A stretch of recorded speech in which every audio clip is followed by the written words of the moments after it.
बाबा जी सरकार मियाँ मुहम्मद बख्श रहमतुल्लाह फरमाते ने कि जां दीवार डराना बनिया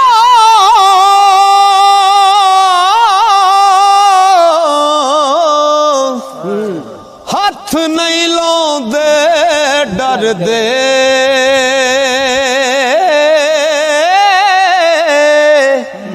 ओ जिन्ना लई तू पाप कमावे किथे नी तेरे कर दे जिन्ना लई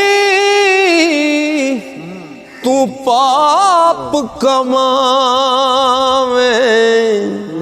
किथे नी तेरे कर दे।